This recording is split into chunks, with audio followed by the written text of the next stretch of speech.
lansangan, ikaw ay iingatan. Ihahatid ka ng ligtas sa iyong paroroonan. Protektado ka sa mga magigiting na tsuper. Umulan umaraw, masasandalan parang pader. Tayo'y babiyahe tungo sa kinabukasan. Malaya sa sakuna ang bawat daraanan. Ligtas na kalsada, malinaw na pag-asa. Sa BTS, ang partido ng mga bayaning tsuper. Bayanan ng lansangan, ikaw ay iingatan. Ihahatid ka ng ligtas sa iyong paroroonan. Protektado ka sa mga magigiting na tsuper. Umulan umaraw, masasandalan parang pader. Itaguyod ang kaayusan sa kalsada. Sasakay ka ng walang anumang pangamba. Karapatan ng mga tsuper ay isusulong. Mga programa na sa kanila'y makakatulong. Dahil kayo'y maituturing din na bayani. Maliit na kita, tuloy lang sa pagsisilbi. Maiangat ang ekonomiya sa ating lipunan. Tagapaghatid sa pag-unlad ng ating bayan. Tara na't umarangkada sa pag-unlad papunta. Sakay na at sumama sa BTS. Tayo'y babiyahe tungo sa kinabukasan. Malaya sa sakuna ang bawat daraanan. Ligtas na kalsada, malinaw na pag-asa. Sa BTS, ang partido ng mga bayaning tsuper. Bayanan ng lansangan, ikaw ay iingatan. Ihahatid ka ng ligtas sa iyong paroroonan. Protektado ka sa mga magigiting na tsuper. Umulan umaraw, masasandalan parang pader. Pagripaso at paggawa ng mga batas upang ang buhay natin ay umangat naman ng antas. Ang bayaning tsuper ay tayo ring mga Pilipino. Direksyon ng ating buhay, tayo ang nagmamaneho. Binipisyong nararapat ay hindi pagkakait. Solusyon ang tugon sa mga hinanaing. Sa ating biyahe ay walang ni isa ay maiiwan tungo sa maayos na kinabukasan ng ating bayan. Tara na't umarangkada sa pag-unlad papunta. Sakay na at sumama sa BTS. Tayo'y babiyahe tungo sa kinabukasan. Malaya sa sakuna ang bawat daraanan. Ligtas na kalsada, malinaw na pag-asa. Sa BTS, ang partido ng mga bayaning tsuper. Tayo'y babiyahe tungo sa kinabukasan. Malaya sa sakuna ang bawat daraanan. Ligtas na kalsada, malinaw na pag-asa. Sa BTS, ang partido ng mga bayaning tsuper. Tayo'y babiyahe tungo sa kinabukasan. Malaya sa sakuna ang bawat daraanan. Ligtas na kalsada, malinaw na pag-asa. Sa BTS, ang partido ng mga bayaning tsuper. Bayanan ng lansangan, ikaw ay iingatan. Ihahatid ka ng ligtas sa iyong paroroonan. Protektado ka sa mga magigiting na tsuper. Umulan umaraw, masasandalan parang pader. Sabi siya sa 80 na gamit. And welcome sa ProMotor. It's a Thursday night. Kaya motokwentuhan na naman tayo ngayon. Live na live sa Vantage Point Media. Ako si Dwin. At ang kasama kong co-host, si Jay Darauay. Jay, how are you? Good evening sa inyo, lahat ng mga promotor. Alright. Jay, kamusta? Buti naman. Okay naman. And as promised, kasama natin a very special person. Needs no introduction.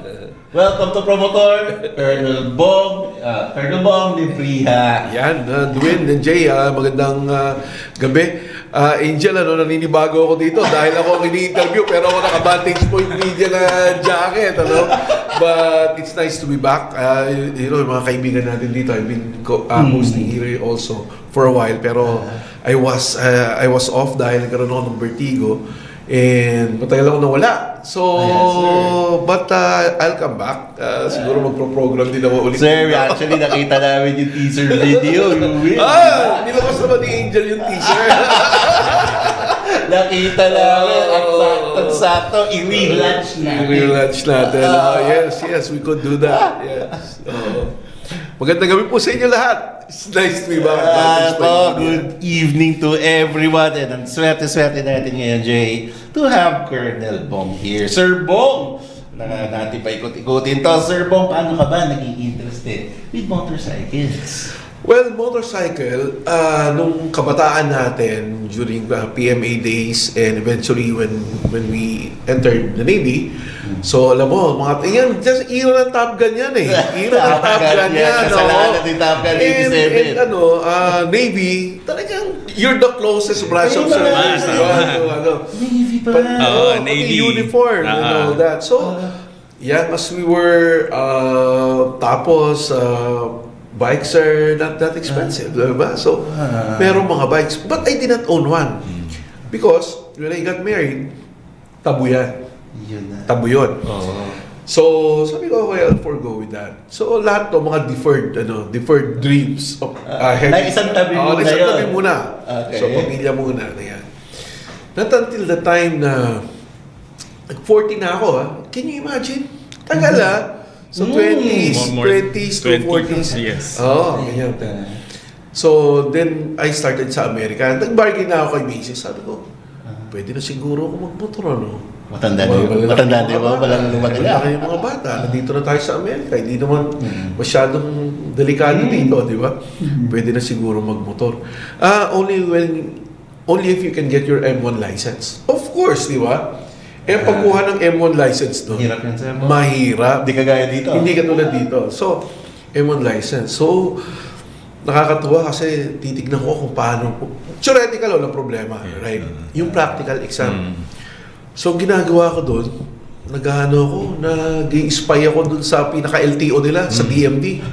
Pupunta ako sa DMV, tinignan ko lang yung mga nagtetest na rider. Pwede mong panoorin. Kasi may area sila doon. I call it lollipop. Lollipop. Paikot. Diretso. So, makitid. So, doon ka lang magmumotor. Then, iikot mo. Then, Parang babalik ka. skills Then, challenge. skills challenge talaga. Skills lang talaga. Then, mag-islalom ka.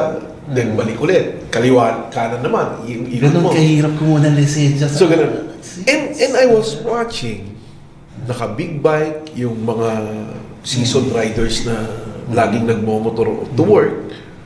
No? Yan, kukuha ng lisensya. Pare, walang pumapasa eh.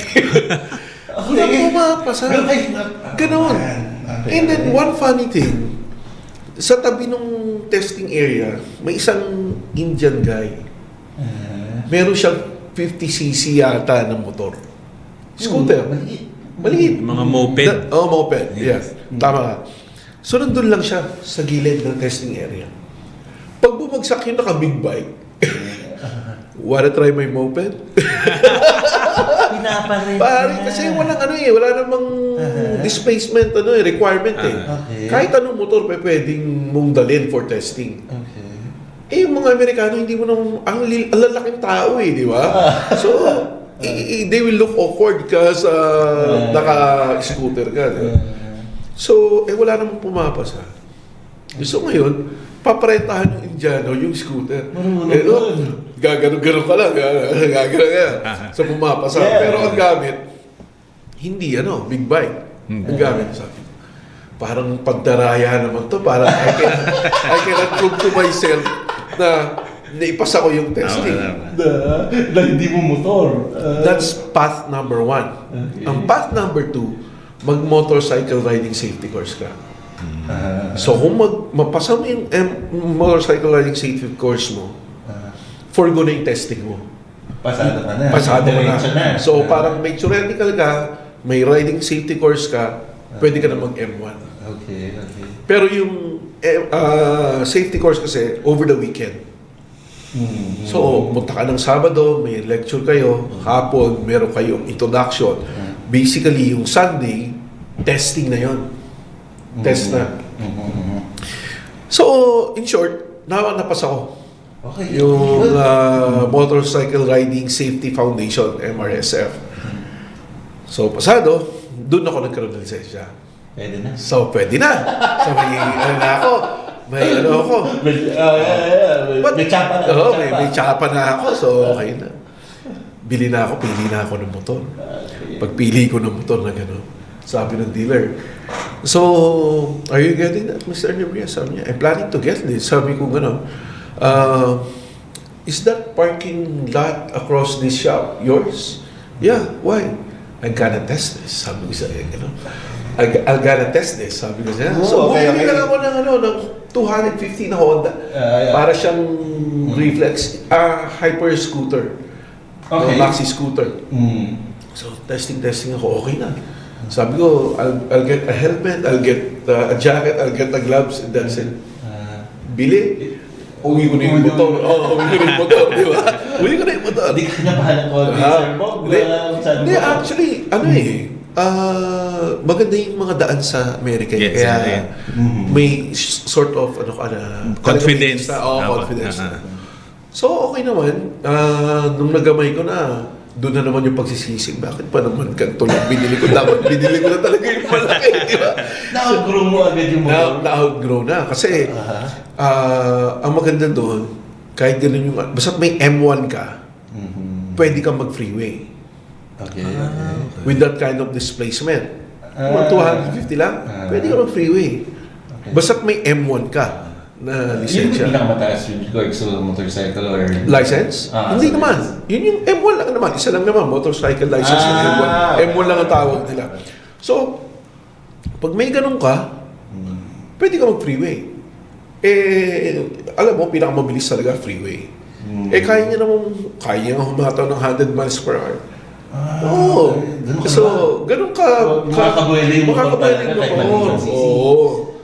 So, yun ang ginagamit ko.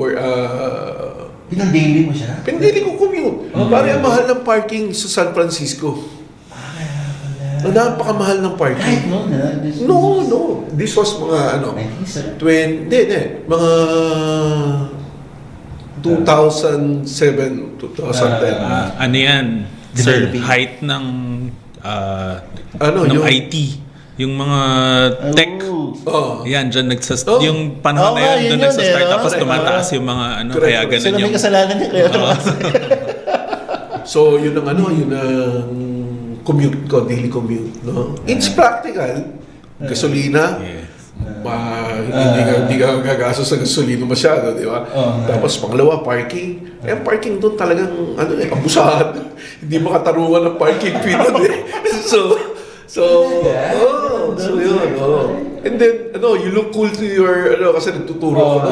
You look cool to your students kasi, hindi ka nagkukusin, nakamotor ka lang, di ba?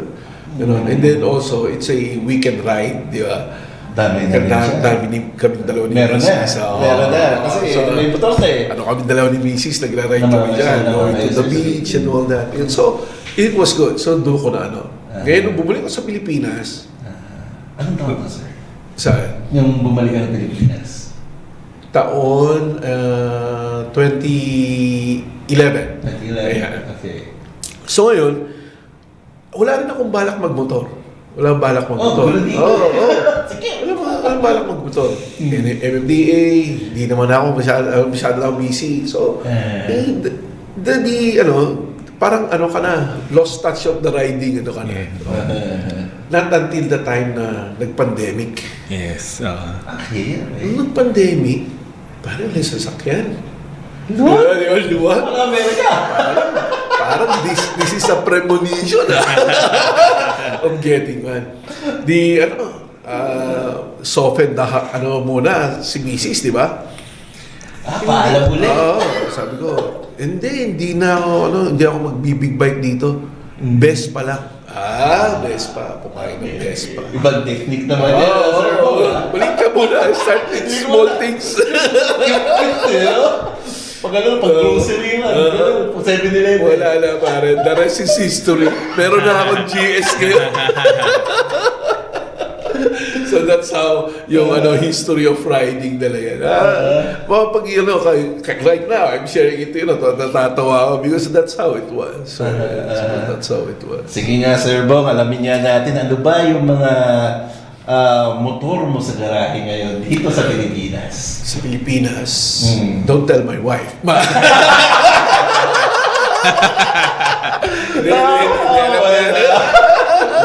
Mahirap pala. Naman ito ni GS. Alam niya. So, I kept everything. So, I still have my Vespa, my Rebel, then yung Harley, yung Sport Glide, and then the GS. So, yun, you choose your mood. Diba? So, yung tipong gusto mo lang magkape, coffee ride. Depende sa okasyon. Depende sa okasyon, di ba? So, when I go to work, yung Quezon City to Manila, sometimes I take yung Rebel. Yung may power ka, na tama lang pang traffic, di ba? Yung, tsaka hindi masyado mabigat na katulad ng GS at tsaka Harley na. Oo, yung parang naluto na yung legs mo. Oo. Naluto na yung legs mo pagdating mo na opisina. So yun. And then of course, yung Harley at saka yung GS, pang long. Ayun. O, hirapan na natin yung tanong, JJ. Sir Bong, sino ba yung favorite mo sa 5 na yan? My favorite is the Harley. Anong Harley to? Harley talaga. I mean, it has the power that you need when you need it. Yes. And then, chill ride lang talaga. You cannot be aggressive with the Harley because of its form, di ba? Yung riding form mo. You cannot be aggressive. You want to, pigain mo yung throttle, pipigain mo, magkakaroon ka ng power, di ba? Pero yung sabihin mo, babaking. Hindi. Sasayad yan. Diba? Ang gagawin mo lang talaga, pipigain mo lang, ganun lang. So, syempre, pag nasa highway ka, sa NLEX or SLEX, nandun ka, chill ride ka, kala mo okay ka na, di ba? Mamaya, then somebody, and this guy comes in. Naka-GS na, lalagpasan ka. But it's okay, kasi yun yung riding style niya. Pero ang riding mood mo is chill ka lang. So, yun yung kinugusto ko, Sir Bong, with the cruisers. Yes. Pwede eh. Bagay siya na 20-30 ka lang eh. Kasi overtake sa'yo ng maingay-ingay na 150, sniper or what, okay lang. Okay lang. Wala ka pakialam. Wala. It's the ride that you enjoy. Yun ang gusto ko. Kaya parang na-attach ka sa bike. When you ride, yung bike ang nag-a-adjust sa mood mo, hindi yung... Parang sila nag-dictate niya. Paano mo siya i-ride. So, that's what I like. And sometimes, parang kung gusto mo solo ride lang, okay lang rin siya. Okay lang siya, di ba? Na, you just enjoy it. Dahil talagang cool na cool lang. Minsan nga, sa sobrang cool, nakakalimutan ko mag-cambio. Pero, 4 pa lang pala ako. Meron pa bonus na gear. Meron pa pala ako. Nakakalimutan eh. Okay, Colonel, eto naman, meron ka bang mga close calls na pwede mong i-share? Mga accident ba with the motorcycle? Accidents, yes. I had one sa US. I was coming home from work, so I was in an uphill road. So ataas ako, kakanan ako, at the end of sa intersection, pakanan ako. So I was staying on my right. And then this guy, nagkamali siya ng line. Kotse. And then, swinner. Alam mo naman profile ng motor Lalo na. Paakyat na gano'n, nasa blind spot niya na ako. And then, I saw him cutting. So, nung kinat niya ako, instead of hitting him, ang ginawa ko, nag-slow down. Then, pero hindi yung slow down na to the stop yung nagbawas na ako na siguro mga 10. But then again, nung pag-serve niya, the more na kinana ko, ang tataas ng bangketa doon. Sa Amerika, tataas ng bangketa. So tumama yung ferry ko doon sa ferry sa bangketa. Tilapon ako, buti ka mo, damuhan. Buti damuhan, Anong bike to, sir? Yan, 250. So ngayon, paggulo ko, butas yung pantalon ko. Naka-gear ka naman yan. Jacket, pants, boots, gloves, yung automatic na Pero hindi yung riding na leather, So, sa bagay, sir, medyo mahirap pa yata bumili nun. Hindi kagaya ngayon. Hindi ngayon, marami ka ng choices. Pwede, daming choices. Tsaka pwede ka nang umorder sa Pakistan, pare. Nalaman ko, pwede ka nang umorder sa Pakistan. Basura. Definitely. Tapos, pwede mong i-design, di ba? Siyempre, may design. I-custom mo. So sabi ko, pambihira, ba't wala ba nito doon, di ba? Kasagsagan gulong, sir, So, nung pag ko, gulong, di automatic, stop yung bike pag tumumba, di ba? Nung tinayo ko, sabi ko, pwede pa naman yata ito, basag lang yung fairing. Tinitignan ko yung manubela kung umotso na. So, sabi ko, hindi pa buo pa. So, pag tayo, start, uwi ng bahay. Diba? Uwi ng bahay. So, tawag agad ako sa insurance. Sabi ko, I had an accident. And that was my first claim ng insurance ko sa US, pare, because of that motorcycle, di ba? Maganda naman sa insurance, pag nasira yan, they do not replace it with, yung papaayos mo pa. Walang ayos-ayos. Replace talaga. New part. So, palit agad ng fairing. Ganun kabilis. Wala kang downtime. Palit agad. Chinek, okay na yan. So, safe to go. So, yun. And that was my first also na minus points sa may sa driving ko. Kasi, sabi ko, may parang may demerits na pare. Demerits. Kasi, ang nangyari, explain ko sa kanila kung ano nangyari. So, sabi ko, there was this guy, ganyan. Okay. How was the weather? It was fine. Was it raining? No. Was it snowing? No.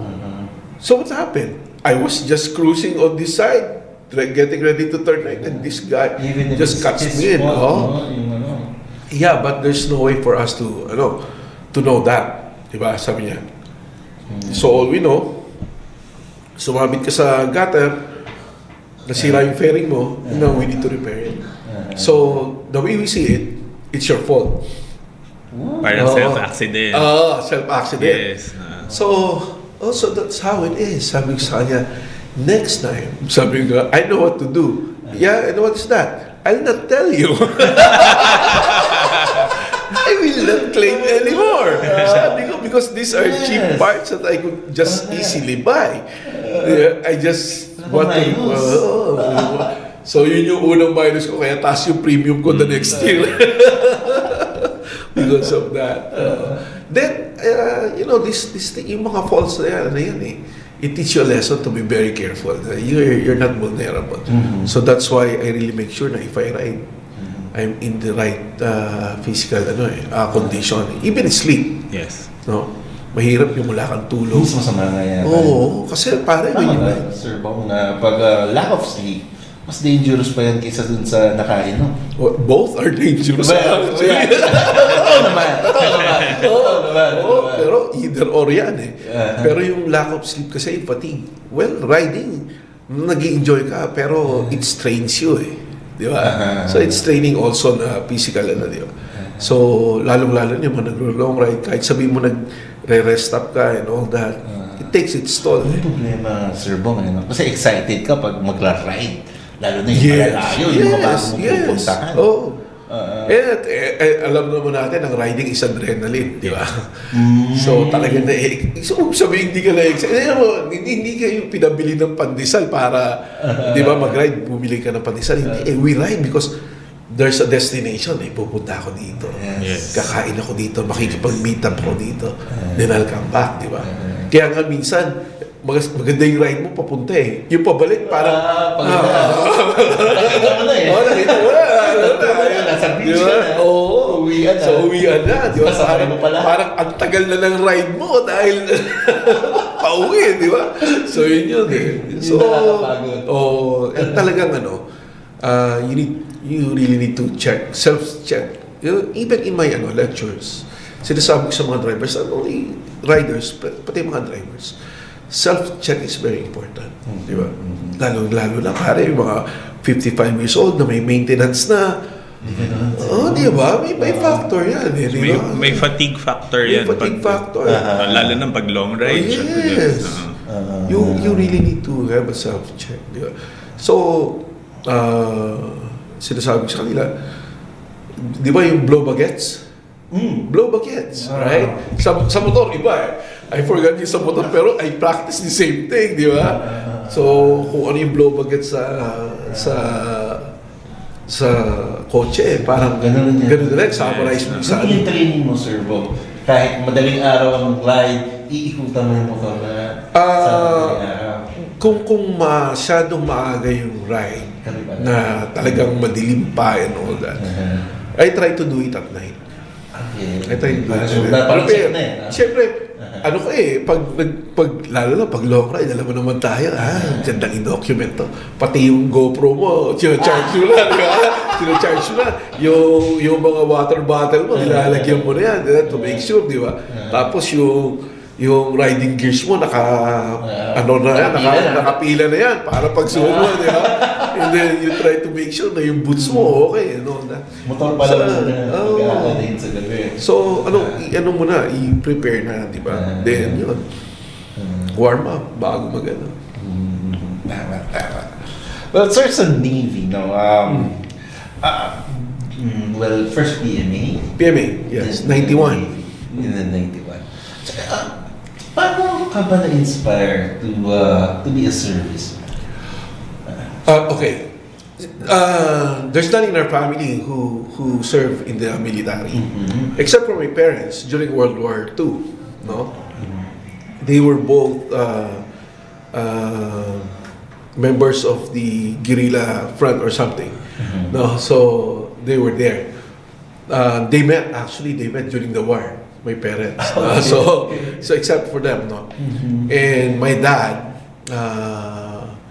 ang dami niyang war stories when I was growing up, right? But none, we're 5 brothers in the family, 4 sisters, and 5 kami na lalaki. Marami kami, 9. So ngayon, walang nag-military sa amin. And I'm the youngest in the family. Okay. The youngest. So pag youngest ka, senior na rin yung parents ko noon at that time na nag-aaral ako. So parang and then 3 kami nasa college, together with my sister. Sinasabi ko talaga na I entered PMA because I wanted to help my parents. Para wala na silang iintindihin sa pagkakalas. Yes. Oo. Kasi computer engineering ako and I can feel the pain yung kailangan ko ng tech pen, kailangan ko ng mga gamit, di ba? It's not as easy as it was, no? Kasi 3 kami nagka-college eh. So, I saw that, I felt that, and then sabi ko, magpi-PMA na lang ako. Pero mo, PMA, pagpasok ko ng bulletin board sa gate, be a PMA cadet. Be a government scholar. In fact, more than a scholar. Sabi ko, what can be more than a scholar? Sabi ko, what can be more than a scholar? Sabi ko, that's interesting. Sabi ko, so, gano'n, di ba? Sabi ko, UP, scholar lang ng bayan. More than a scholar. Sabi ko, dito yata. Sabi ko, gano'n. So, I was focused on that free education. Free education, an opportunity to serve.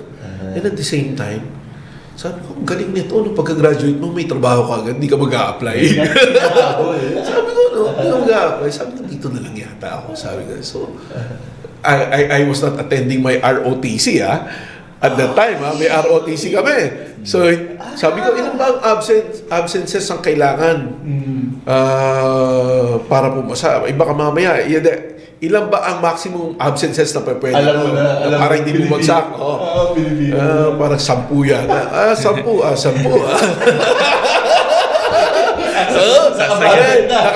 Parang naka-schedule yung holiday ko sa ROTC. Naka yung holiday, di ba? So, sabi ko, tamad na ako mag-ROTC, tapos papasok ko ng PMA, parang parang illogical. Baliktad na magbalik na Pwede to, sabi ko gano'n. So, my focus was to have a free education, and at the same time, I could focus in my studies. It's different nung puro bulak-bulak kami. Nung college, Pero in fairness, lahat naman ng mga classmates ko doon, talagang top-notch din. I mean, in the biggest companies right now, no? Actually, yung isa ka, nag-retire as early as 50 years old. Okay. Oh, or even before. Kasi, ano na yun, okay na ako, sabi ko. So, okay naman. Yung mga, they turned out to be okay. Diba? So, sabi ko, kasi I was foreseeing myself na I won't be okay. So, kaya ako nag-PMA. Diba? So, nag-PMA, yun. I think that's one of the best decisions I ever made, no? To get myself into PMA. Because I've learned a lot. No? I've learned a lot. Character development and all that. So yun. So I was happy about it. Then I graduated in 1991. Then joined Philippine Navy. Sir, nung nasa Philippine Navy na kayo, paano kayo nag-prepare ng mga iba't ibang klaseng missions niyo? Differently, ang initial kasi namin when we reported to the Philippine Navy, so may training ka muna, preliminary training, ano? To accustom you in the Philippine Navy. And then, when we finished our Naval Officer Qualification course, we were deployed. Barko na kami. So, my first deployment was in Palawan. I was aboard a patrol ship. So, well, yung mga ang ganda ng pakinggan, ano? Pero, these are World War II vintage ships, di ba? So, hindi dated. Hindi dated itong mga ships na gamit. World War II. Outdated. Dated pa rin. Dated pa rin. Outdated nga. Kaya ko na konting English kasi. Para anyways. Outdated na. So, ngayon, that was my first deployment in Palawan. Kaya yung Palawan, parang it's a second home for me. Kasi nalibot ko na yan eh. Yung Coron, hindi pa siya tourist attraction. Di ba? Yung Coron, hindi pa siya tourist attraction. Napunta ako na yun. Okay. Yung hot spring doon, ano lang yun, parang bato na pinagdugtong-dugtong, tapos may parang tabyan, yan na yun, that's it. Now, it's a resort. So, kaya, I brought my wife there one time, sabi ko, when I first came here, puro ano yan, mangroves. Tapos hahanapin mo yung bukal na yun, then yung bukal na yun, parang ginawa ng may-ari, ilagay niya lang ng bato, just to keep the water, kahit paano, mag-stay lang doon. And then, that's it, siguro 3-4 na tao ang kasya. Okay. But now, it's a wide pool. No? So, ngayon, pinapakita sa kanya, ito, napunta ko na ito napunta ko na ito.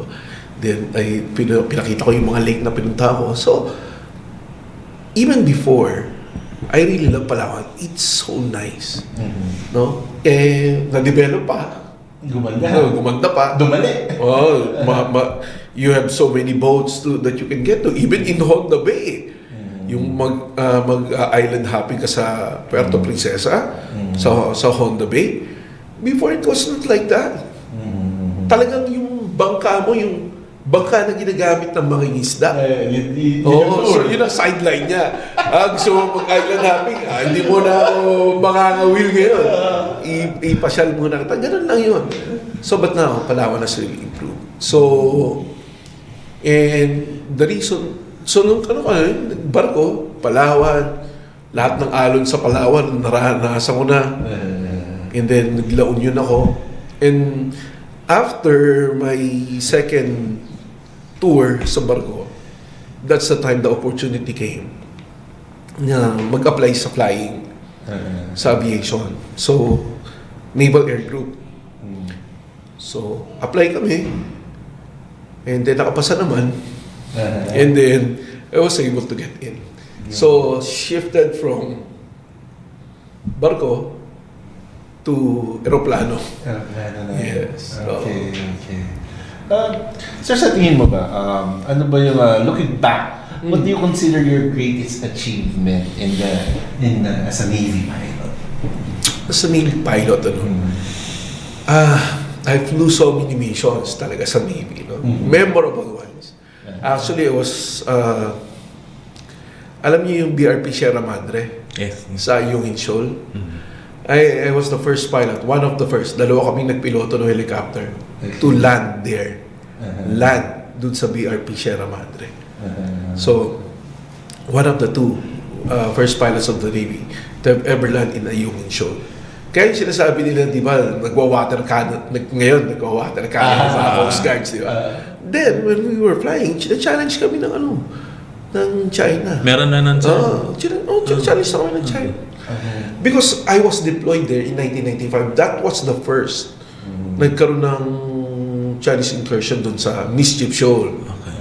So, group of fishermen, nangingisda doon sa West Philippine Sea, inabutan ng kanas-kanas, yung malalaking alon, they took shelter doon sa Mischief Shoal. A shoal is, it's like a ring. Yes. Malalim yung gitna, malalim yung labas. So, ang gagawin ng mga mangingisda, they will get inside. And the ring, it acts like a barrier. So, kalmado dun sa gitna, di ba? Natural barrier yon. So, when they came in that time, they were challenged by these military-looking people. They were forced out of the shoal. So, sino itong mga to? Hindi namin maintindihan. Chinese, di ba?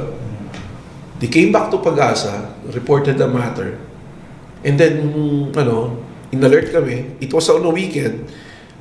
Liparan niyo yung Mischief Shoal, plano, sa dito. Niliparan nung fixed wing. Niliparan ng fixed wing ng Navy, nakuha ng litrato.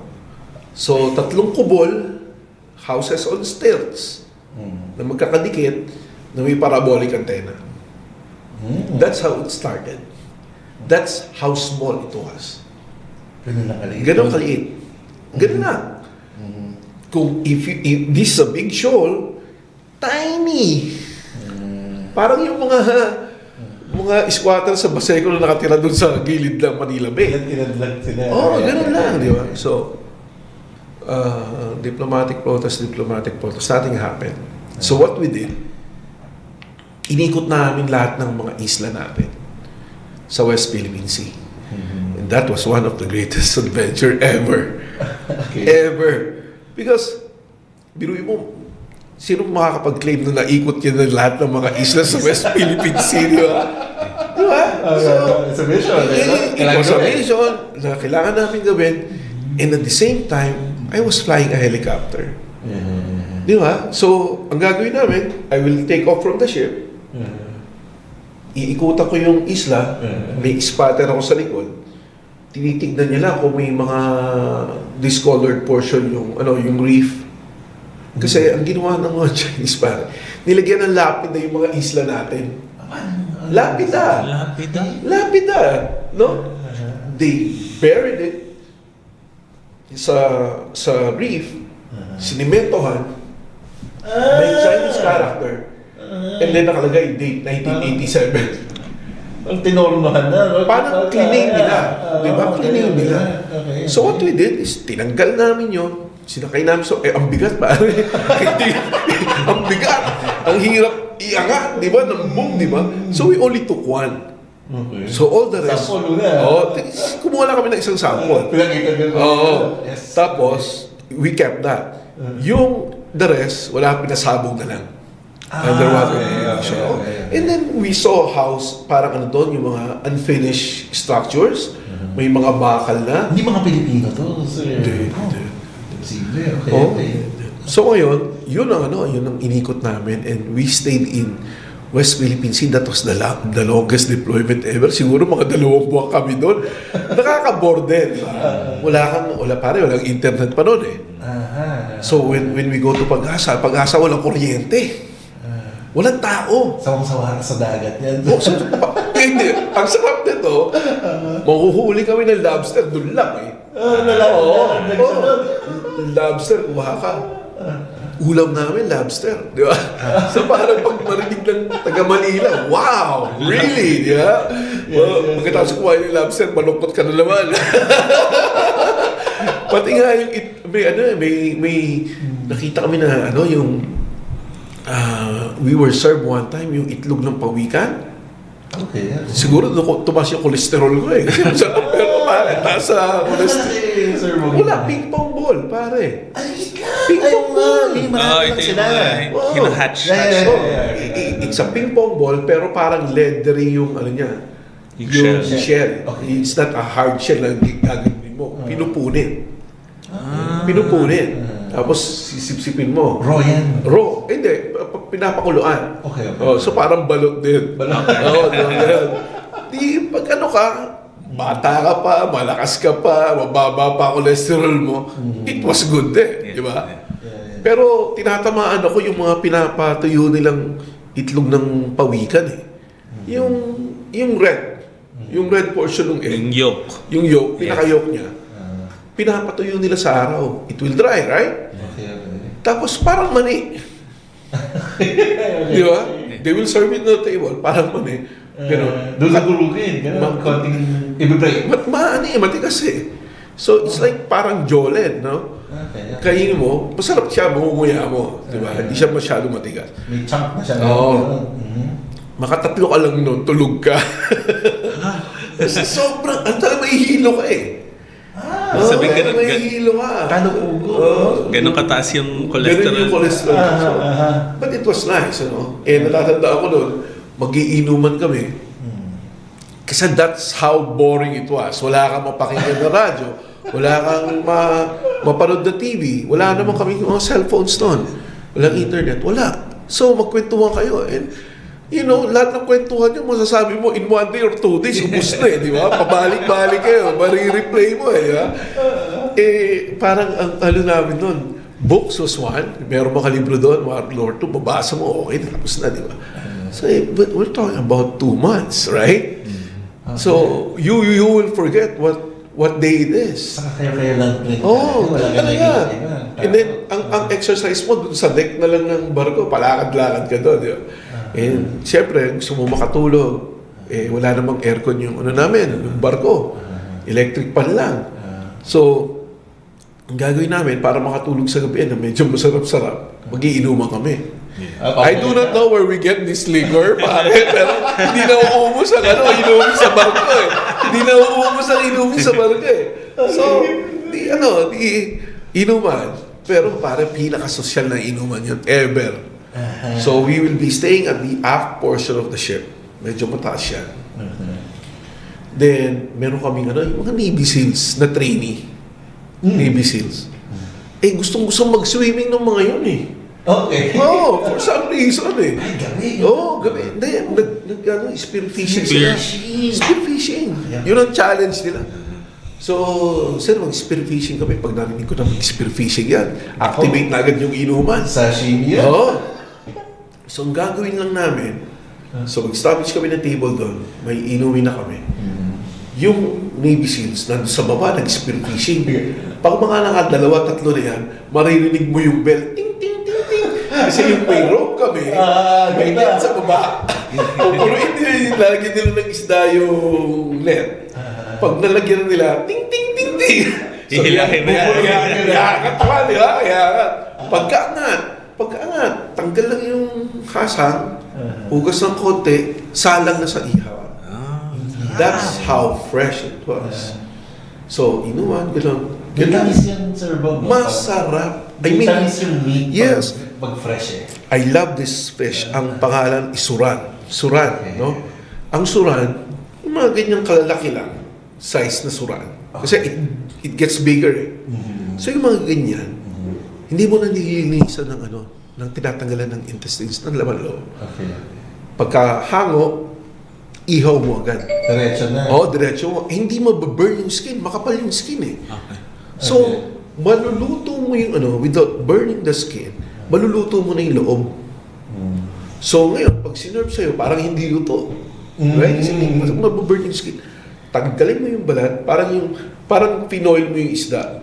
Pag binuksan mo, umuusok. Naluto siya sa sarili. Yes. Sa balat, sa sarili niyang balat. You tear the skin, buo yan, lalabas yung laman. Nandun yung laman loob. Pwede mong kainin. Hindi ganun kapait. Mas masarap pa yung kaysa doon sa malaki. Yes. Mas maganda yun kasi kaya mong kainin yung May ibang texture ka, ibang flavor, rather than the meat. Kaya, pero seasonal yung isda na yun eh. Seasonal. Mahirap din siyang hanapin. So, ang tawag ko doon, 90RR. Kasi, meron siyang canon sa yung isda. sa ulo niya, meron siyang gano'n. May horn. Oh, may horn. Parang canon na hindi mo maintindihan. Okay. So, ngayon, ayun. So, one of those unforgettable na ano. I flew so many missions. Actually, aside from being the first to land sa BRP Sierra Madre, I was also one of the first pilots who was able to participate in an exercise in Malaysia using our own helicopter. Okay. So, multi-Navy exercise. So, may Australia, may New Zealand, then may Malaysia, may Indonesia. So, ganyan. Nakakatawa kasi it was the first time that the Philippine Navy joined that exercise. Kakadu exercise. First time. So, there's so many exercises that we need to do. And we participated in the air operations. Eh, siyempre, ikumpara mo naman yung helicopter ng Navy. Yun na yung tatanong ko. Kami, ano pa yun? First world yung mga kasama Hindi pa kami modernized nun eh. Old school pa kami nun eh. Yung helicopter namin, Volco. So, they already have sonars. They already have glass cockpits. Kami, analog pa. So, ano na yan, may mga autopilot na sila, kami wala pa. So, advanced na talaga. And the communications, radar systems nila, kompleto na, di ba? So, I get to interact with these, with the different pilots. Get inside their helicopters, their equipment. Parang change of technology. Anong meron na kayo? Sabi niya, we have this, ganyan. Sabi ko, thank you very much. Because now I know what we need. Di ba? And basically, with these interactions, yung mga experience mo na ganyan with other navies, nakita mo, this will be our future also. True enough. I was part of the, those officers who belong to the technical working group that develop yung modernization ng Naval Air Group. And I'm so happy. They invited me when they got the 109s and the 159s. Sa atin na ngayon yan. Sabi ko sa atin na, di ba? Can you imagine if we had this during the exercise, right? It would have been fun.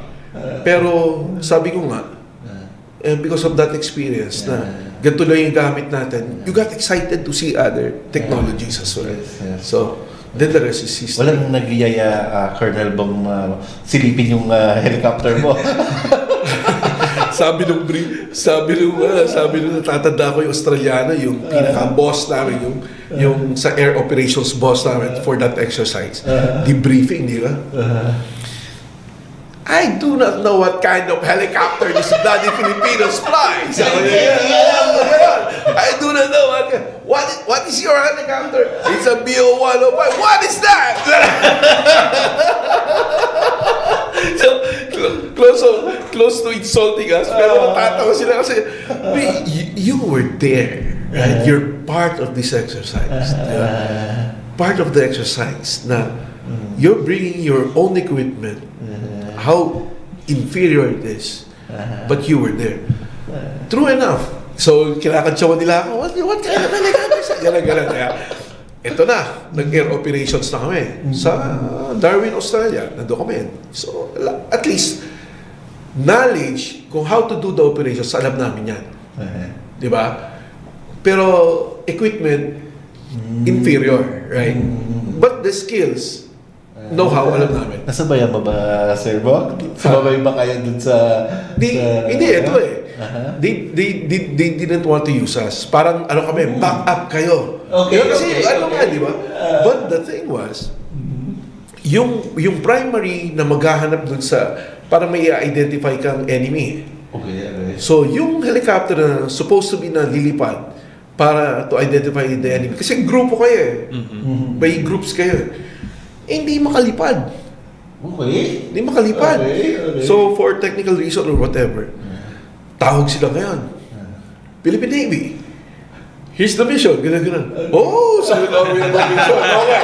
O, sige, dilipad. In short, lipad kami, di ba? Then we were able to see the ship being scouted, di ba? So, ito, Plinat namin, kinuha namin ang litrato, and all that. So, plinat namin. Send the coordinates to them. And then, fire for effect na. Pina-fire na. Okay. So, parang naging spatter kami, di ba? So, fire. In short, tinamaan. Mission accomplished. Oo. Ibig sabihin, yung pag-spot ng Navy, tama yung coordinates, di ba? So, tumama. Kayo yun, sir. So, okay na. So, balik na. Then, debriefing na kami. Tapos sa exercise. Balik kami doon sa briefing room. Nandun na naman kami. I do not know with this bloody Filipino thing. Sabi niya, and how they were able to see that ship. Di paling-paling yung mga piloto.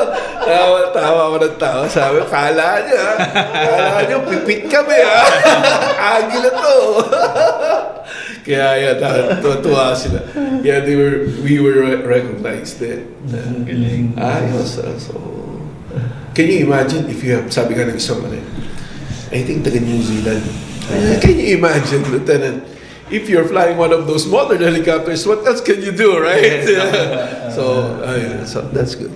Nag-isa din kayo, sir, na bakit, well, of course, no, dahil tinawag kayo to go over here. Yes. Medyo nagkaroon ba kayo na kailangan natin mahanap niya? Well, that's the thing The pressure is not on you. Yung isa nga, hindi nakalipad di ba? Modern helicopter nga, hindi nakalipad, di ba? So parang the pressure was not on me, di ba? So let's do this. Anyway, we were able to... Sorry, galing medyo proud. Proud yun. And sabi ko sa mga younger pilots, sabi ko gano'n, it's nice to fly the helicopter, sabi ko gano'n. Lalong-lalo na pag nasa equator ka. Huh? Equator?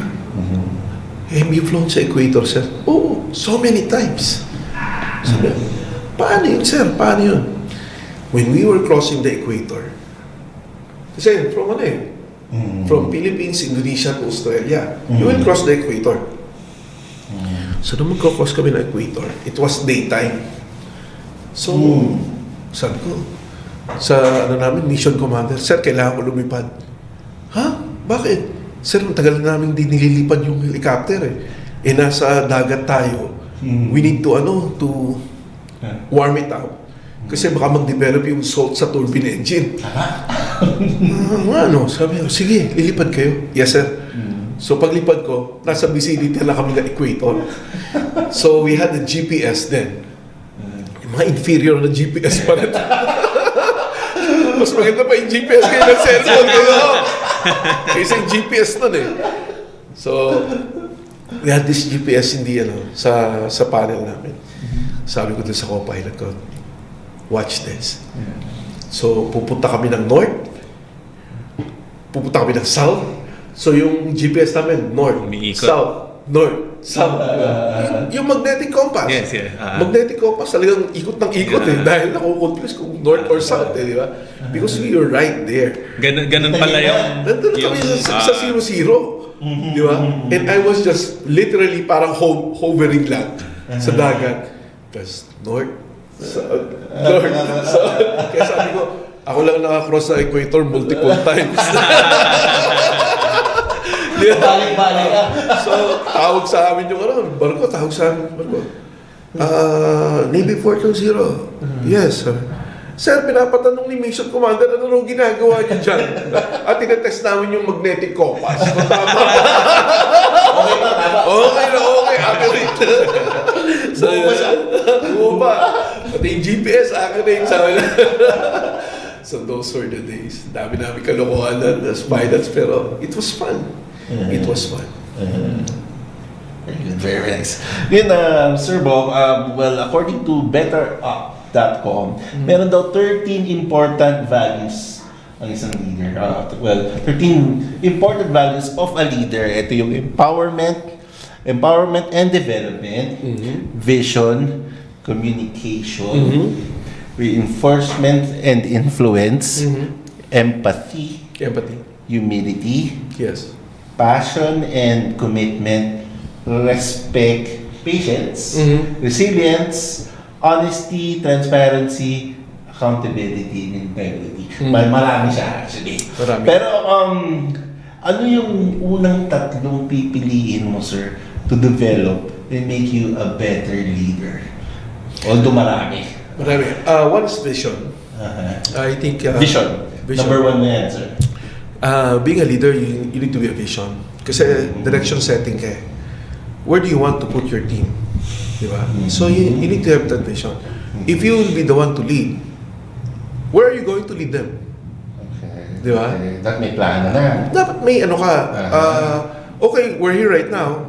5 years from now, we're here. Right? So it doesn't only work for military, pero it's better applied sa mga corporate, di ba? So may goal setting kayo. And that goal setting, I think, even though it could be collective, pero the vision itself needs to come from the leader. So, and I think it shows na kung ikaw magtitimon, for example, ng barko, alam mo kung saan mo dadalhin yung barko. And that vision lies within the leader. No? Then pangalawa, integrity. Integrity, actually number one mo yun dun sa isang article mo. Yes, Sa aviators, aviators? Yes, sa Navy. Sa Navy, Yes. Integrity is very important. Okay. Kasi sinabi mo rin dyan, transparency and all that, and accountability. But integrity, kasi, you really need to put that character in front na you are trustworthy. No? Unang-una, yung we lead by example. Right? Okay. So, for example, in my job right now, sasabihin mo, hindi tayo mangongolekta. Di ba? Hindi, you cannot say na hindi kayo mangongolekta. Kayo. Ako pwede. Right? So, it doesn't work. Because what you show your men, di ba? That's their lead actually. That's what they will follow. Not what you say, but what you do. There's you said the lead by example. Yan ba yan yung takeaway mo sa, or naturo sa'yo sa training with the military?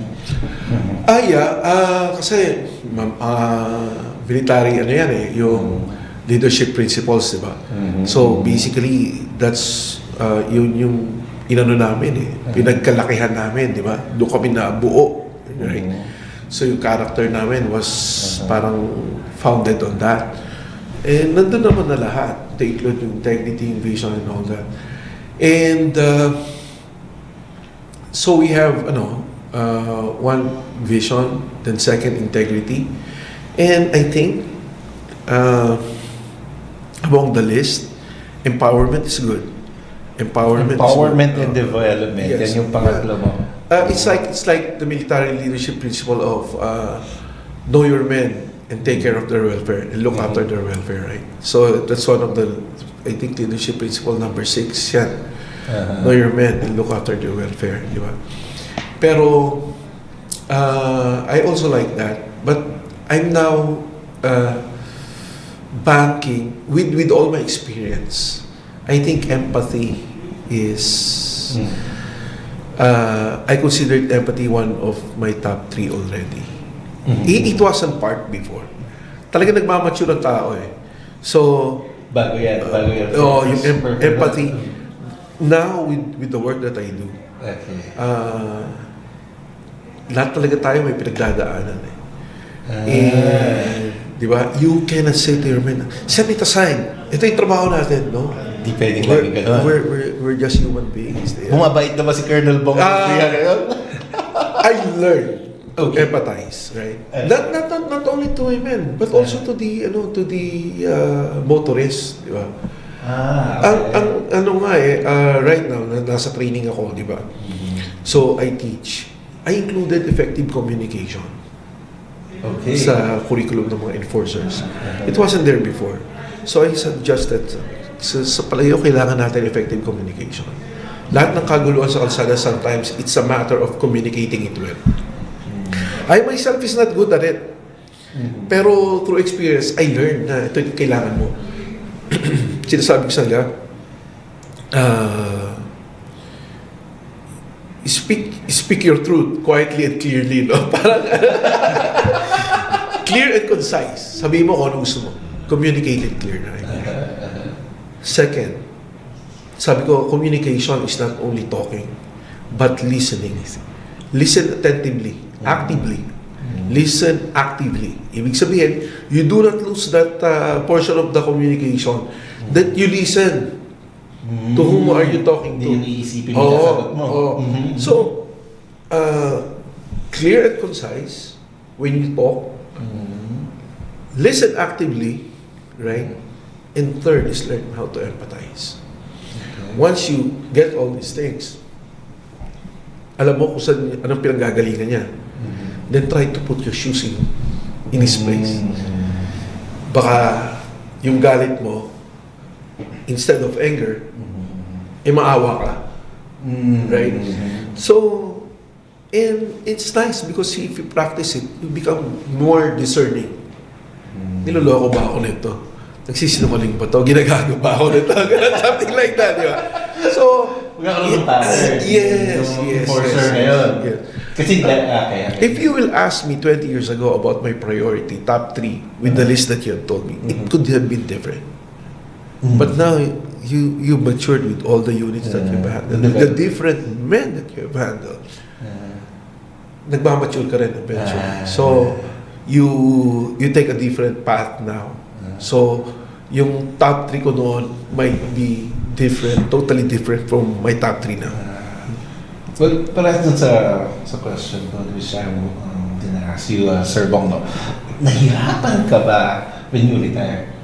Na nung nag-retire ka, naging civilian na ngayon yung mga kasama mo sa trabaho. Yes. Subordinates. Tingnan pa ba yung adjustment yan? Kasi they are not military. Yes, true. I'm glad that you asked that, Dwin. Because I also share this in many of my lectures. Nung nasa military ako, I call that institutional respect. Naka-uniform ako, pagpasok ko ng kwarto, group tension.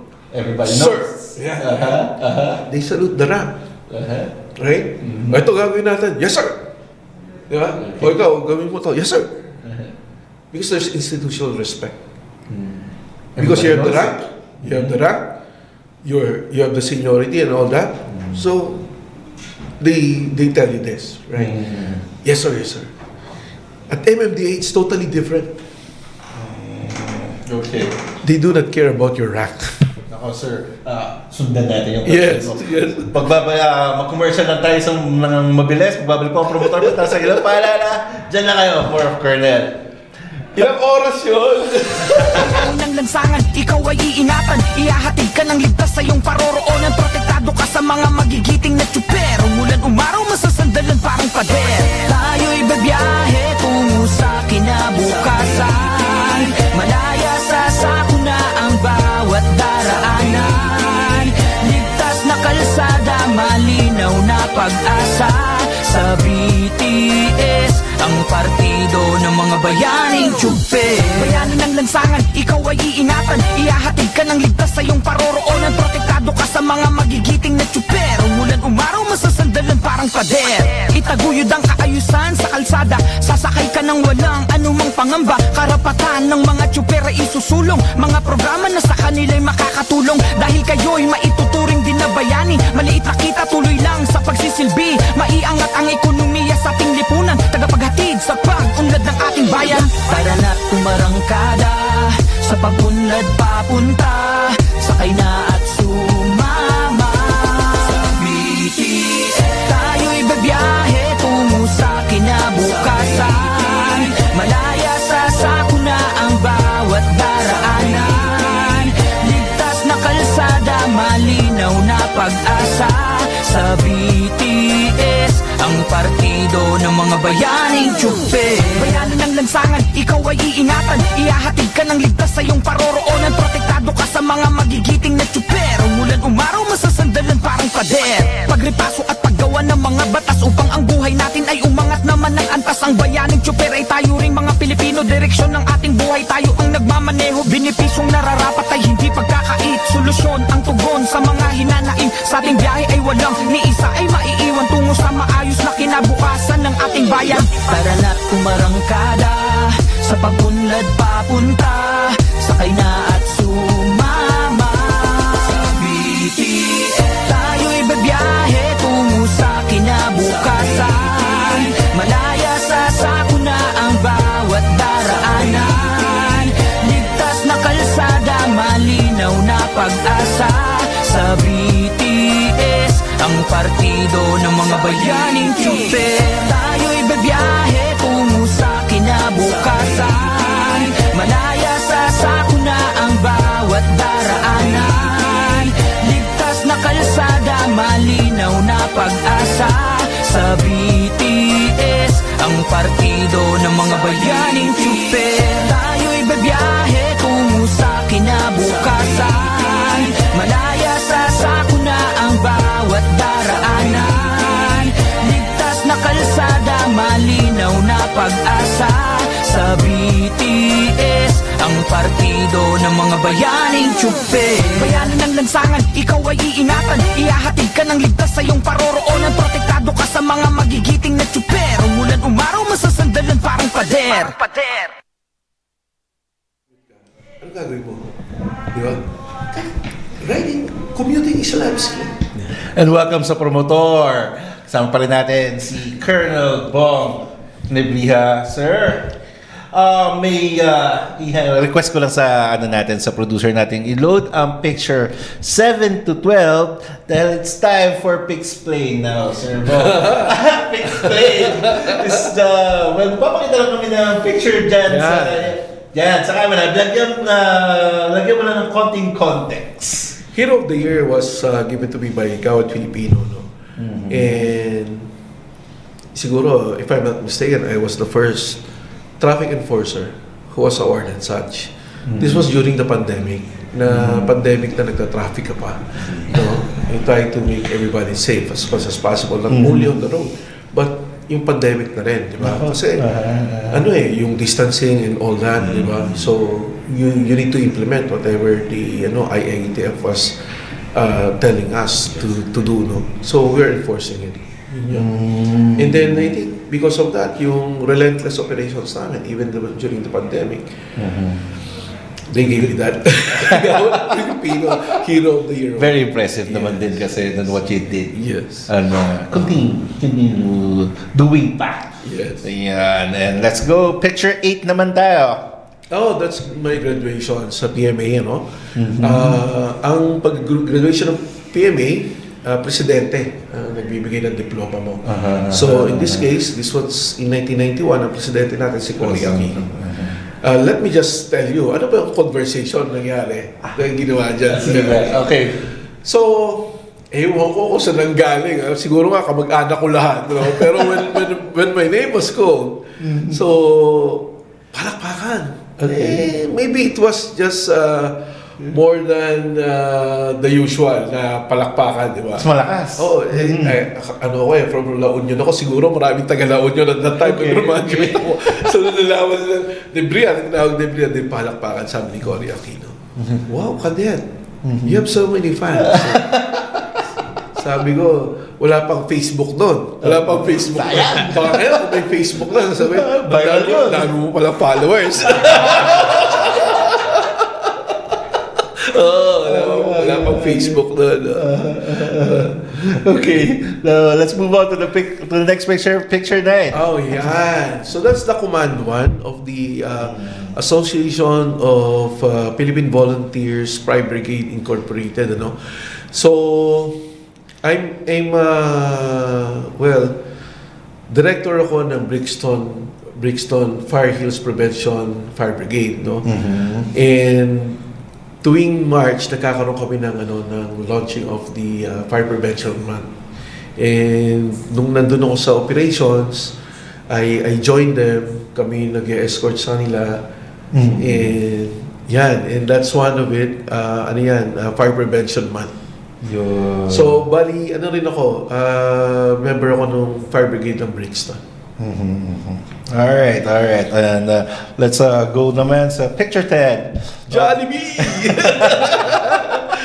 Okay dyan, masarap dyan, eh. Pero ba commercial to? Hindi. Hindi. If I'm not mistaken, alam niyo yung nabati ko sa Jollibee one time. It's about their chicken something like that. It was nag-viral yun Basta yung tuwalya yata or something na yes! sa chicken. Yes. So, well, it did not happen to me, right? And I love Chicken Joy. So ngayon, number one, di ba? So ngayon, sabi ko, wawa naman si Jollibee. So, I ate during the time, I ordered Chicken Joy. Okay, ba? Good. Sabi niya, walang tuwalya dito. Okay, let's go on to picture 11 naman. Oh, yun Bata ka pa dyan, Sir Bong. Hindi, Malaki recently lang yan, pare. Recently lang yan. Ito, that's a muscle shirt, right? Yung muscle shirt na yun, I ordered it from my classmate sa Cebu. So nakita ko suot niya, sabi ko, pare, ganda. Ang laki na ng katawan mo. Di ko. At siya ba nag-order niya? Pa-order nga ako. Actually, I ordered 4. Para iba-iba naman, di ba? Hindi naman lagi gano'n. So, this was in Lubi, plantation in Davao. So, Lubi means coconut. Coconut plantation yan. It's operated by Dusit Tani, by the Lorenzo Group. It's a nice place. It's a nice place. Talagang galing. Ito, anniversary namin ni Mrs. This year lang yan. This year lang yan. So, nag-anniversary kami ni Mrs. That's where we went. Sa Lubi. First time to be there. Usually, kung nagdadabaw kami, per farm, or just to relax at Lusitani. And, yan nga, nice place. You should go there and try. Yun. And let's load up the last picture, please. Picture 12. Okay. Ayun na. Si Sir Bong, nasa pasyalan ka niya. That is old. This was in Intramuros. Intramuros yan. Ano yan? These were the days that I was still running. Mamaw pa ako niyan. I was running. Okay. Parang ang 21 kilometer, 21K run ko is that's my weekend thing, right? So, talaga yan. So, junior training. Yung core, di ba? So, training talaga yan, di ba? Core training. Yung mga planking and all that. So, sabi ko, mag-planking nga ako dito. Subukan ko. Kaya! Mga 10 years ago. 10 years ago. Okay, tama na. That was nice. Nice to recall all these pictures. Colonel Bong, legislative, executive, judicial. In your opinion, who should make the most effort in the worsening traffic? Worsening traffic. Saan mo na? If you will ask me, we have so many laws already. I think we have enough laws to cover the traffic. Okay. So, kung may legislative portion man yan, siguro strengthening it na lang. It will be more on the executive. Because I believe, di ba? Executive talaga. Kahit nung nandun ako sa ground, I always tell my men, consistency is the key. Consistency. Kasi, you're not just apprehending. You're altering a behavior. And altering a behavior doesn't happen with a click, right? Yes. Ano kahit nga daga, di ba? Gamitan mo ng clicker. Yes, no, di ba? Iti-train mo siya. You train them multiple times. Ganon din ang tao. So, if you want to alter his behavior, you need to be consistent. This is right, this is wrong. And with that consistency, I learned this from Orly Mercado, certainty of fact. What do I mean by certainty of fact? Pag nagkamali ka, mahuli ka. That's why, to some, if not many, ng mga drivers natin, our loss becomes optional. Bakit? Optional in the sense na bawal yan pag may enforcer. Pwede yan pag wala. Gabi na eh. Oh, yun, di ba? Kaya, alam mo, nagsiseminar ako sa mga driver seminar, yung mga nahuhuli ng may huli sila ng 3 mahigit na hindi nila binabayaran. And when they renew, they need to undergo this seminar, right? So, nandun sila, ang unang sabi, magbe-birthday kayo, ano? Sabi ko ganun. Magbe-birthday kayo, ano? Renew. Totoo yan. Magre-renew ng lisensya. Ibig sabihin, it's either nakaraang linggo yung birthday niya, magbe-birthday, di ba? Yes, sir. So, tama. Galing kong manghula, no? Hindi ko kayo kilala, pero alam ko, magbe-birthday kayo. Tapos, pangalawa, sabi ko, alam niyo ba kung bakit kayo nahuhuli? Sabi ko gano'n. Sir, kasi, di namin sinusunod yung yun. Hindi yan. Sabi ko gano'n. Actually, kung bibilangin natin, hindi lang naman yan ang huli nyo eh. Marami kayong ginawa na hindi nahuli. Tama. Sir, tumatawa. Lalo na yung mga public utility drivers. Alam nila eh. Sir, tama. So, bakit kayo nahuli? Sir, may enforcer. So, nahuli kayo dahil sa maling akala. Bakit maling akala? Akala nyo walang enforcer. Akala nyo walang enforcer. Kasi akala nyo, yung for example, crossing an intersection, magbibit ng red light. Wala naman kasing enforcer, di ba? So, magbibit ng red light, mag-uunahan, right? So, ngayon, and then suddenly, i-stop sila, may enforcer. Di ba? Sasabihin ng enforcer, di ba? Yung joke nga doon sa isang meme, di ba? Hindi mo ba nakita, red na? Ay, sir, nakita ko po, red na. Ba't ka pa tumawid? Hindi kita nakita eh. Di ba? So yun. Madalas magulo talaga, Sir Bob, ng mga Pilipino. Ang sabi nung si Dr. Mendoza ng UP, tinanong ko sa kanya one time. Sabi niya, kasi tinanong ko, bakit kailangan natin mag-neuropsychiatric test na para sa driver? Sabi niya, it's not a disease or something like that. Sabi niya gano'n, na kailangan mo ng neuropsychiatric. Ano to? Behavioral. It's not something in the brain, no? It's more of the behavioral. So, yun yung talagang parang culture. Cultural, something like that. So, yun, sabi niya, yun ang kailangan natin baguhin. Hindi yung, hindi mo matetest ng, hindi mo matetest ng neuropsychiatric yan. So, ngayon, tama naman. So, that's how, sabi nga, talaga, kailangan maging consistent ka. Di ba? Hindi pa pwedeng, yung on-off. Kailangan laging on. Right? So, if you will ask me, palagay ko, more on the executive. Magkaroon ka ng political will. Mali. Hindi yung mali, biglang tumatama dahil mag-e-eleksyon. Di ba? You cannot do that. Mag-e-eleksyon, pwede na naman tayo magtinda sa bangketa. Walang sisitat sa atin. Dahil hindi ba pwede tayo sitayin dahil magagalit yung mga botante. Di ba, right? So, hindi rin pwede na, alam mo na, seasonal, yung pwede ngayon, bukas hindi. Sasabihin mo, bawal magtinda sa bangketa. Di ba? Pero pag Pasko, pwede kayo dyan. 500 per square meter. Seasonal. Right? So, I mean, let the bawal be bawal. No matter what season or whoever sits there. And doon lang natin maitatama. Kasi yung inconsistency, that's where all these behaviors come, parang behavioral problems comes in, di ba? Bakit dati may pwede? Bakit ngayon hindi na?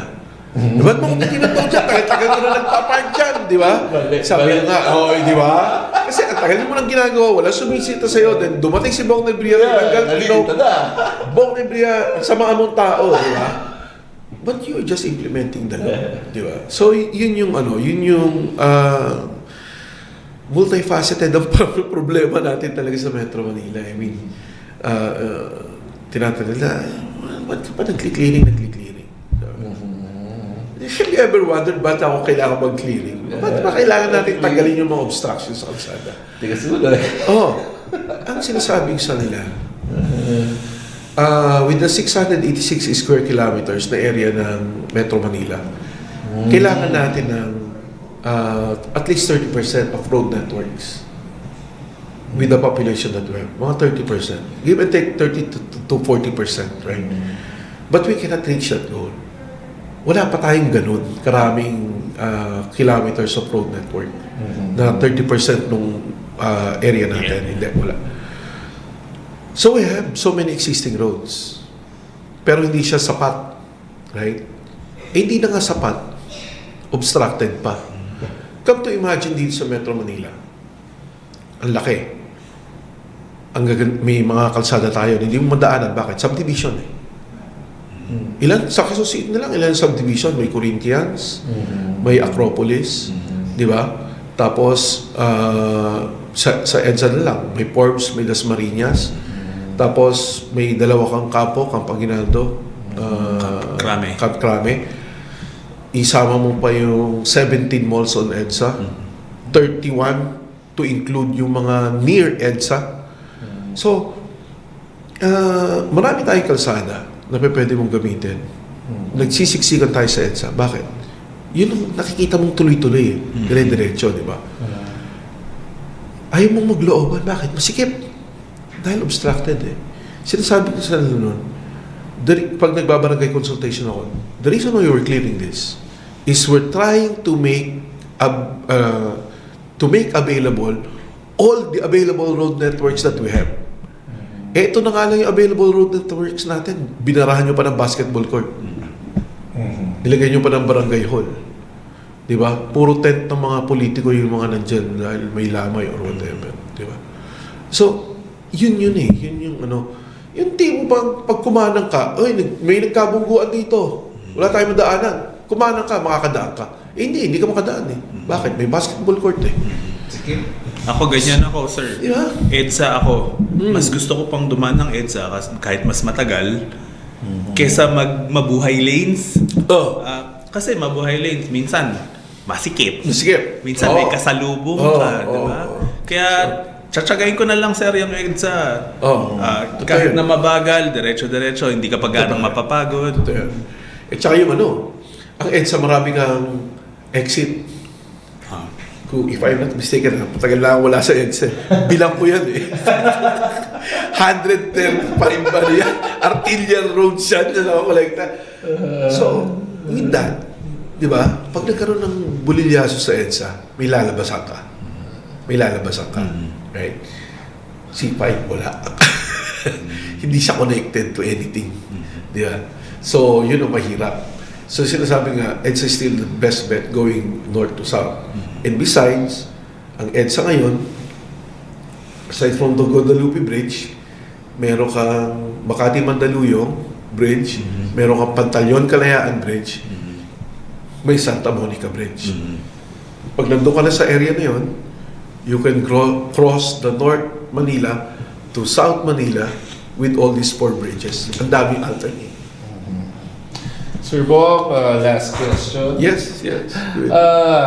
Ang mga millennials, Gen Z, anong advantage ng generation nyo with millennials and Gen Z?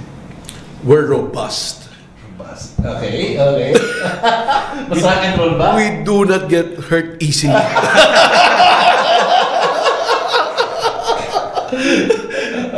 I remember Doc Ted, magandang gabi sa'yo. I remember Doc Ted. I was listening to one of his lectures. Resiliency wouldn't just cut it anymore. Ang mga Pilipino, resilient daw. Di ba? Karoon nga tayo eh. Bahain ka. Okay na yan. Resilient ang mga Pilipino eh. Bagyuhin ka. Okay na yan. Resilient ang mga Pilipino. Babakon ulit, di ba? Why are we so focused on being resilient? Why can't we just be robust? Na pag duman yung bagyo, hindi ka matitinag. Pag lumakas ang ulan, hindi ka babahain. Di ba? Bakit why do we need to suffer? Tapos sasabi mo, babakon ulit yan, resilient yan. No. I think we deserve better than that. Ang sinasabi ko lang, yung sa time namin, na we do not get hurt easily.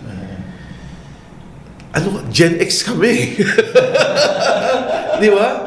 Sabi nga nung yung isang statement ng Gen X sabi niya gano'n. Itong mga tao na to, these are the people who transition from the old school to the new school. Right? Ito yung nag-transition without the technology. Now with the technology that we have. Di ba? They've gone through. Na walang cellphone yan. Na-deploy sa pag-asa yan ng 2 buwan na walang internet. They survive. Right? Na walang communication, they survive. Di ba? I just do not know if you can put any millennial for 2 months in an island without a cell phone and internet. Ewan ko di magpakamatay. No, I'm just joking. Ang sinasabi ko lang po, we were tested by time. We were tested. We've gone through the worst of the things. Diba? Kailan pa to? Just recently, nagte-training yung mga enforcers namin ng basic emergency road response course, BERT. And I was told to make a closing remarks. Lagi ko sinasabi sa nila, itong mga skills na added sa inyo, these are good to have. It's better to have it and do not need it than need it and you don't have it. Diba? So, sabi ko sa nila, take advantage of this. Ang kailangan talaga natin ngayon is preparedness, right? Yung mga enforcers namin, we're developing them not just being an enforcer, but we're adding skills to make them respond easily, And yun yung sinasabi ko sa kanila na don't just be contented with being an enforcer. Kailangan you develop the skills. I'm just talking about experience, right? Our generation have gone through na nakita ko yung the second big one before Baguio earthquake in 1990. I was there. Di ba? Napanood ko yun. I was episode here. Yeah. Sabi ko sana, I've gone through that. Sabi ko, I've seen so many faces of that even when you were not still born, And I was just 21 years old then. Sabi ko gano'n, all of these experiences parang develop me of what I am today. And I'm sharing you these experiences also so that when it happens to you, diba, hindi ka na katulad ng Bong Nebrija nung 21 years old na, what am I going to do? Right? Because we did not have the kind of training then. Siguro it's nice. Masarap din magmahal ng mga Gen X, ha? Sweet lover din yan. As my wife. Sir Bong, your last message sa mga promotor natin dyan. Well, grabe yung story, kwentuhan natin. It's nice to be here. Thank you, Dwin, for having me, Jay. Maraming salamat. Now, I do not regret not attending the meeting in Manila Hotel right now and just being here. Maraming salamat. And promotor, we initiated this conversation with riding topics, Yes. kwentuhang pang-motor. And I think it's more appropriate to end it that way. So, sa lahat ng ating mga kamotor, mga kapromotor, every ride is a responsibility. Always remember, the finish line is at home with your family. So with that, mag-iingat tayong lahat. Yun, very well said. Jay, ikaw naman, baka meron kang gustong batiin. Bati ko yung family ko. First time co-host. Nasamahan mo na kami lagi, Jay. Dako, and maraming salamat po at sinamahan nyo kami tonight sa isa na lamang moto kwentuhan. Now, Salamat na tayo sa Red Tomato and Yakal Coffee for sponsoring this episode. Now, well, ano pa ba gagawin natin? Uwi na tayo and mga promotor, always ride safe and ride strong. See you again. Ako, thank you, Sir Bong. Thank you for having me.